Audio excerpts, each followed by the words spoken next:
You're listening to Rocket Night. Are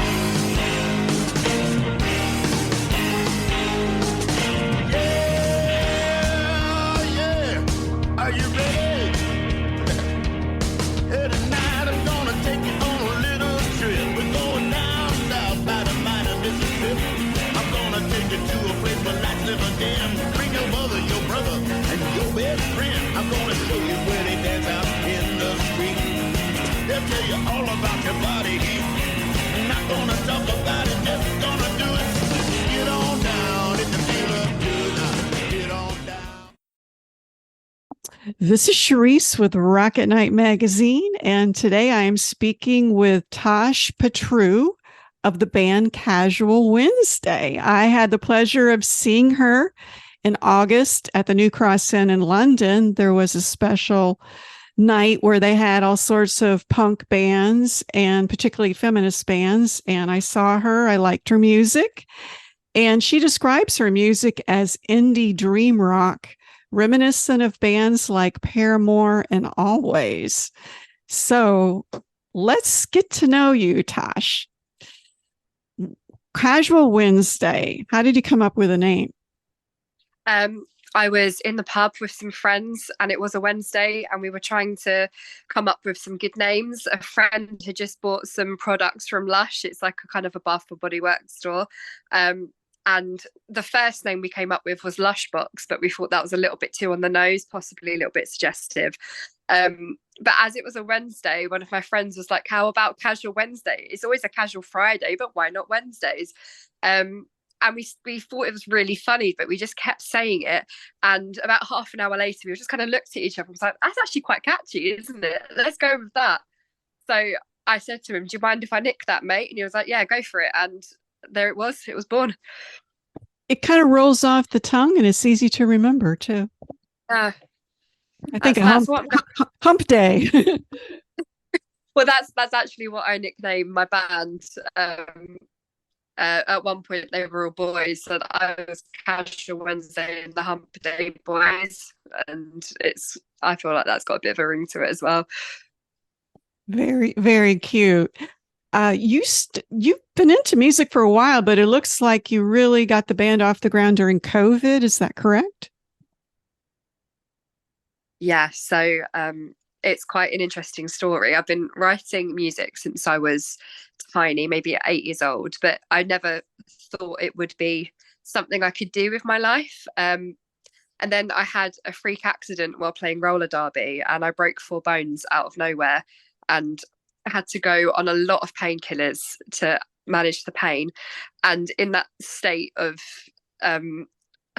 transcendence, I guess, on all of these different tablets, that's when the song Visions came to me, and I put it online just to show my friends and family, and out of the blue a promoter picked it up and offered me a gig, and it was the most insane moment of my life because it suddenly unlocked this door that I never thought would ever be possible for me. And before I knew it, I was gigging and asking friends, do you play guitar? Please, will you come on stage with me? Do you know someone who drums? I need to find a bassist. And I was very, very lucky that a lot of very good friends of mine came out of the woodwork to support me in that and join me on stage. Out of a tragedy came creativity. It did, because I was actually really dedicated to starting a career in roller derby. So when that came all crashing down, I thought, well, that's it. That's a whole chunk of my personality gone. I don't know what I'm going to do with my life now apart from sit at a desk. And I could never have imagined that a music career would have come out of it. Is roller derby popular over there? It is in pockets. There's 2 teams in London, and it is definitely on the rise. But I got into it from watching the film Whip It, which I think was a lot more popular in America. Drew Barrymore. Absolutely. Yeah, her directorial debut, and I watched that. It took me 10 years between watching that film to get the courage to actually join the team, but that was where I got it from. So really, all of this is Drew Barrymore's fault. Good for her. I love Drew anyway. That's great. I love her. So you had all this music already written, and then you kind of got friends together, and did they help you write it too? How did the songs come into formation? No, so I write everything and I arrange everything, and produce most things as well. But I just, if I could play all of the instruments, I would, but I can't. I don't have enough arms, unfortunately. So they will join me on stage and play on stage. But no, I just kind of I write it myself. I'll almost hear like all of the parts at one time, and I have to. It's almost like a set of sheet music. I can see every single part, and I'm up against the clock to get it all recorded down before I forget one of the lines. Um, and then they kind of just flow from there, really. Do you use GarageBand or different programs to kind of compile all your thoughts and stuff like Yeah, that? I do use GarageBand, and I actually started off using, the game SingStar. It would give you a little plug-in microphone that you Not, could plug into like your PlayStation or Xbox. not, So not it's a familiar little with it. USB mic.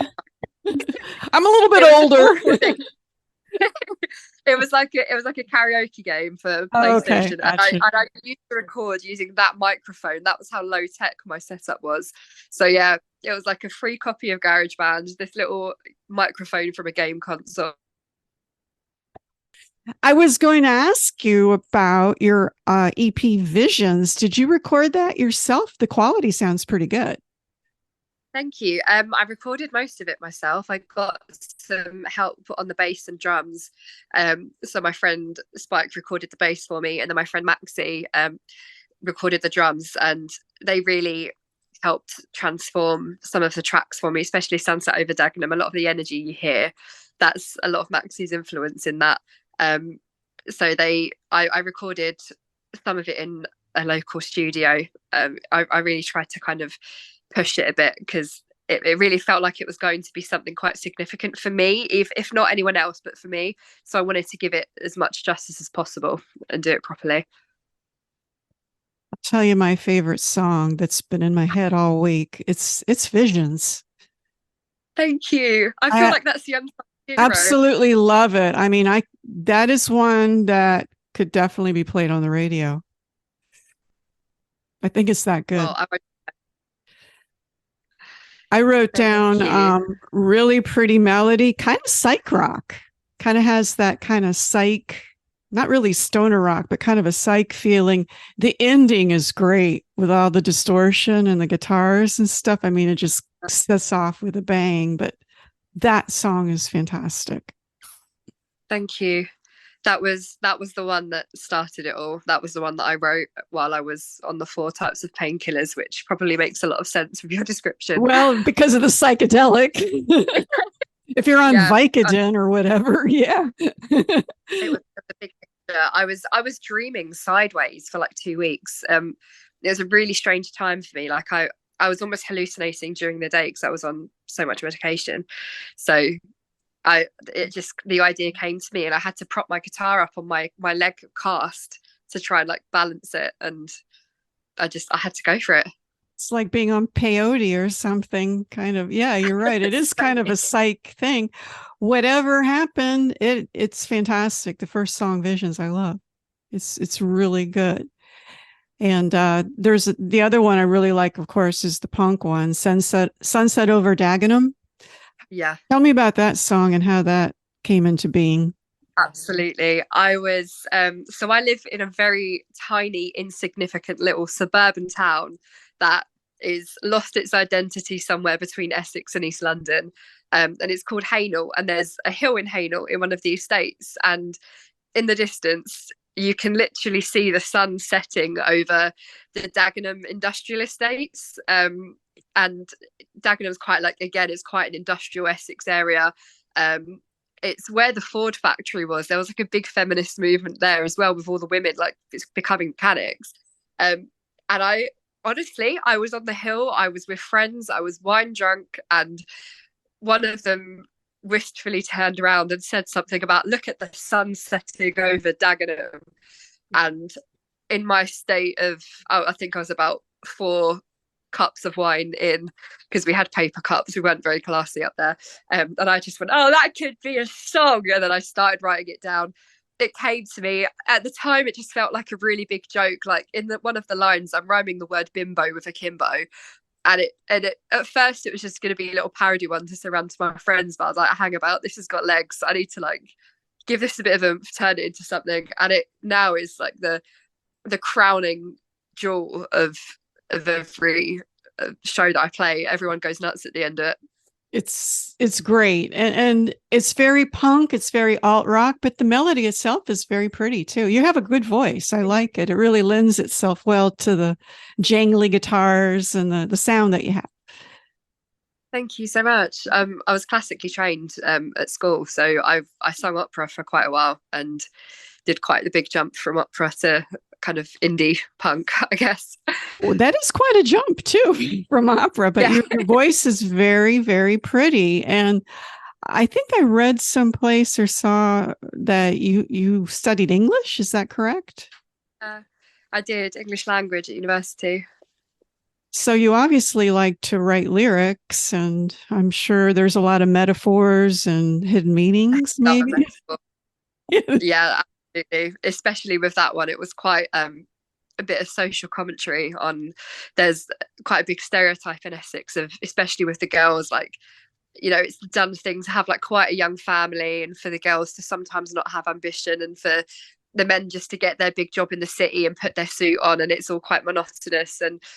And some could say it's partly true, but also it isn't, because I think for me, Essex girls are some of the most vivacious, ferocious women you'll ever meet, and they can do, and they do anything they want to, which is brilliant. So I was trying to kind of play on that a little bit, but in a bit of a jokey way, because Essex is also quite funny. Everyone's always joking about, so I just wanted to represent that. They're always the butt of the jokes. I noticed that. What is with that? I have a friend that used to talk about the Essex facelift. Yeah. So that's a real thing where the girls pull their hair up into a tight ponytail to pull the wrinkles up. I mean, that is hysterical. Yeah, it's the Essex facelift. It's the hoop earrings as well, the tan, the tight clothing. But they are very glam women. There's like no women out there that can glam like an Essex girl. If you want to go on a night out and have a good one, like get an Essex girl with you. Kind of like our Valley girls that we had here in America in the 80s, I guess. California Valley girls. It's giving a bit more like Jersey Shore, I'd say. Oh, gotcha. More like Jersey Shore of the UK. Gotcha. So that I get the drift. When you said Jersey Shore, that says it all. Exactly, because like, you know, where Snooki would never have a bit of hair out of place until the end of the night, and that all of the hair's out of place, is very much that kind of vibe in Essex. I'm glad somebody explained that to me, because I wondered about all that. I keep hearing all this Essex, this and that. Finally, I know. Another nice song, Belly of the Beast. That's real catchy. Totally. The melody and the chorus, very, very catchy, kind of dreamy feel, you know. I hope I'm interpreting the songs like they're supposed to be or whatever. Am I feeling the vibe? Am I feeling the vibe? Yeah.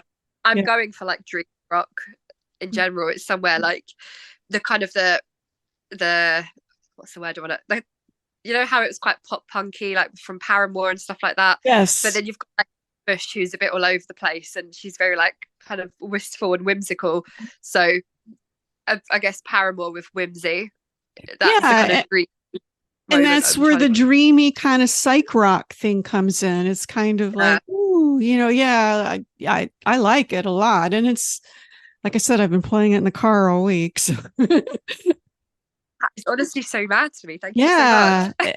So if you see a lot of spins on Spotify, it's me here in Florida. A Compromise, really heavy guitars in there. That's more of a heavy song. Yeah, it's about heavy drinking. So I was trying to show that a little bit. That was very much inspired by every time like I go on a night out. Not so much now. I'm growing up and learning from my mistakes, but you get that little bit of social anxiety, and the first thing you think is to knock back some drinks because that will get rid of it. But and then you keep going and you don't know where to stop. And it gets to that point in the night where it just feels a bit uncomfortable and it doesn't feel good anymore. And especially the next day when you get like the beer fear, it really doesn't feel good then either. So yeah, I guess that one is a bit heavier because it's that heavy feeling that sits on your chest the next day. The hangover. Yeah, kind of. Yeah.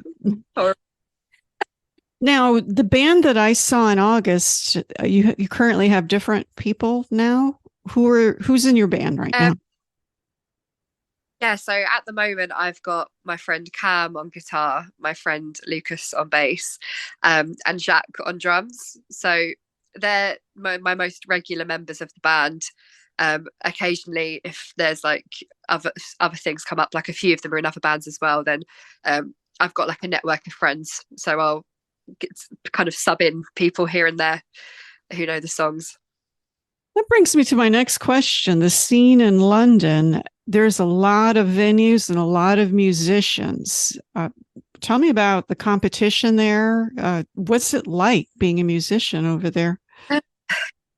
It's a bit of a difficult one. You kind of fit into two camps. When you first start out, there's a few organizations that will get you to play gigs straight away. So it'll make you feel like you're doing really well. But they will often extort like your naivety and extort your earnings as well. And you suddenly feel like a very small fish in a very, very big pond. But on the side of that, there's also a lot of communities that are starting to pop up within music. So there's like one promoter I work with called Half Numb. He's really curated a bit of a community with a lot of the local London bands, and you all get to know each other and you start to work with each other, support each other on your other shows. And there's also a really nice community of like queer musicians as well that I've started working with a little bit more.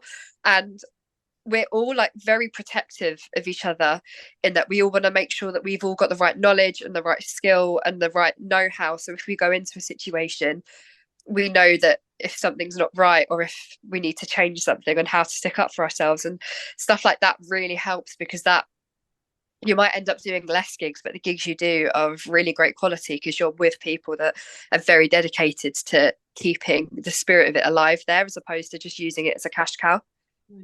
So it sounds like it's very nurturing. If you're in with the right people, you all kind of help each other and look out for each other and warn each other who not to play with and where not to go and stuff like that. That's more important. What not to do is more than what to do. Definitely, especially if you don't have like a performing or music background. Me learning how to sing opera was only ever going to get me so far when it comes to like navigating rock clubs. So I came into this with very little knowledge, and my friends have really boosted that for me. I do a lot of visits, and I deal with a lot of bands in Detroit, and up there they do a lot of, I hate to say, it's called pay to play. Do they do that there? Yeah, that's bad. I Yeah. mean, talk about demoralizing, but if it's the only way for you to get heard or noticed, what are you supposed to do? This is it. I think if you are able to make as many friends as possible as you go around, like be as nice as possible to the other bands you meet, and as soon as you see your break, take it. Like as soon as there is a gap for you to get out, run and just don't look back and get yourself into the different scenes and the different groups, because there are alternatives out there. There is hope, but it just has to be searched out a little bit. Well, I did see a video that you played at the O2 Islington. That's a pretty big venue. Yeah, that was an incredible show. That was supporting Republica. There was a festival and Republica were headlining it. Them. Oh my goodness. Wow. I know. Holy cow. And I got to headline the second room, which was great. That was another one of those pay to play gigs. So I didn't, for all of the work and the effort that went in, I didn't see that much money coming out of it. But to be honest, I don't really mind for that one, because that was probably one of the most incredible experiences of my life. You got exposure and you got to be seen, which is really important. Yeah, and it was the most incredible crowd.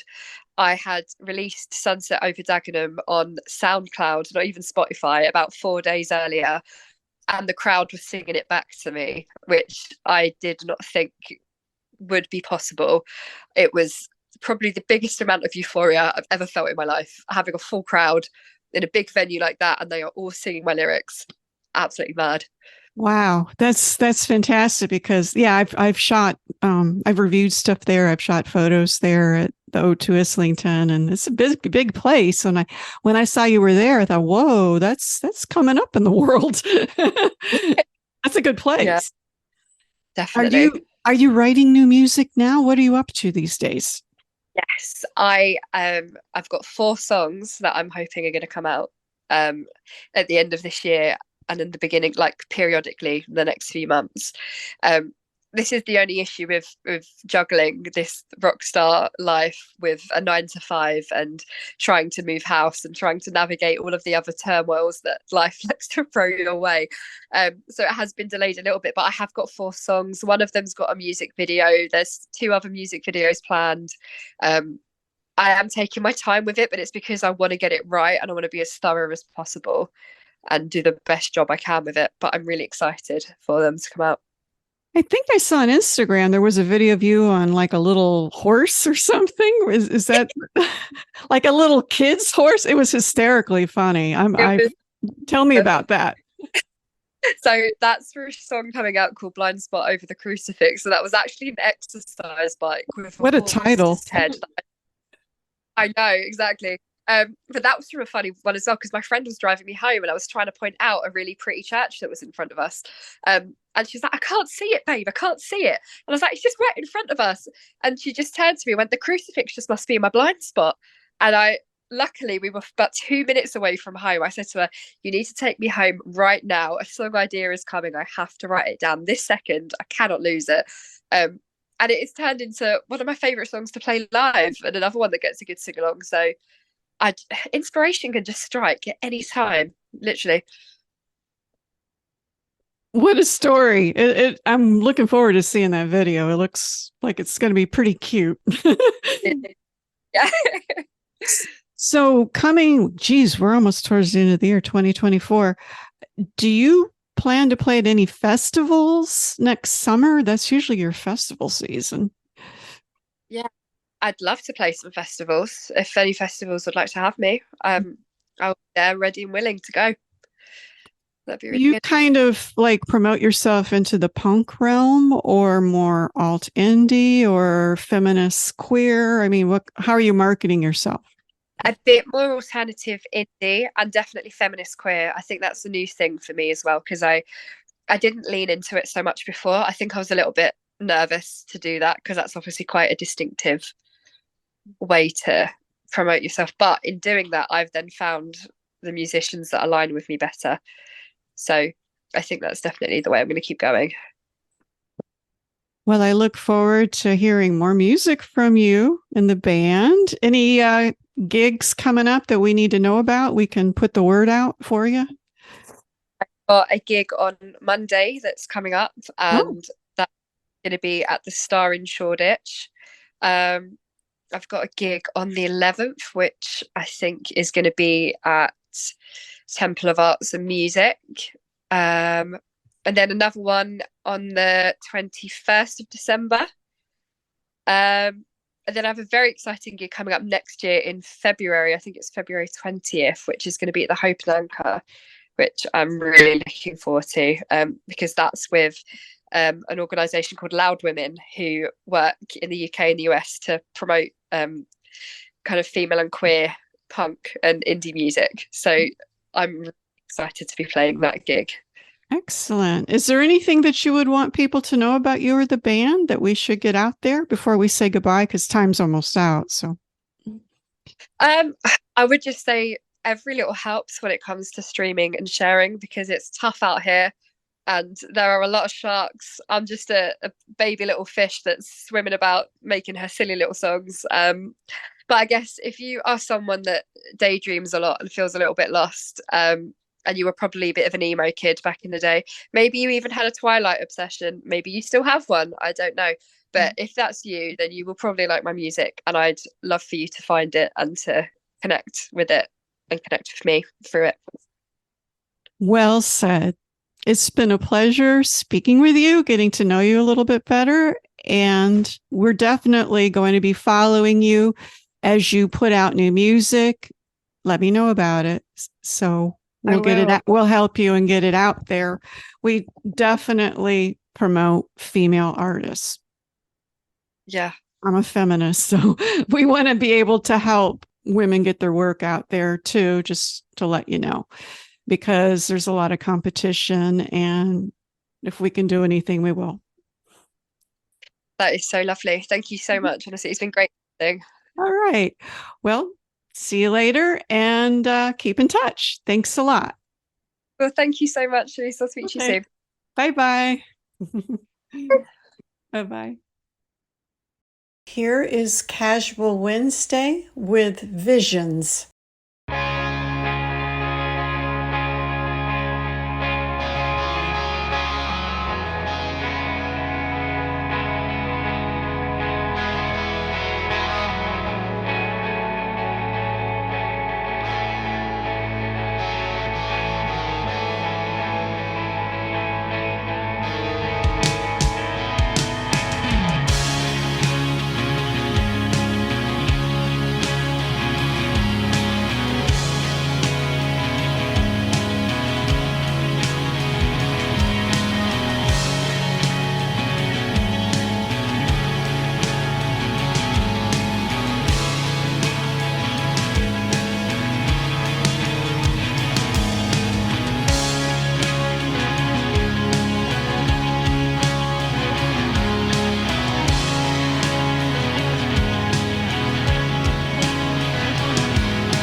I've spent a lifetime avoiding things that cause me too much pain. It was all in vain, 'cause now the nighttime is creeping in like a wave you can't escape. It's too late, now they see it all.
Comes back to you in circles, a revolving door that gets you nowhere, tricks you into thinking that you've made some progress, but never moving on.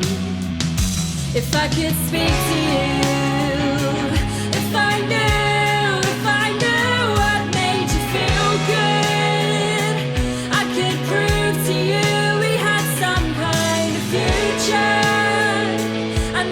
myself at home in many different places that leave me feeling vacant. It makes no sense at all. Back and forth you go, but never make a sound.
You're listening to Rock at Night. The introductory song, Get On Down, is from blues artist Billy Bass Alford. Look for his music at ReverbNation.com.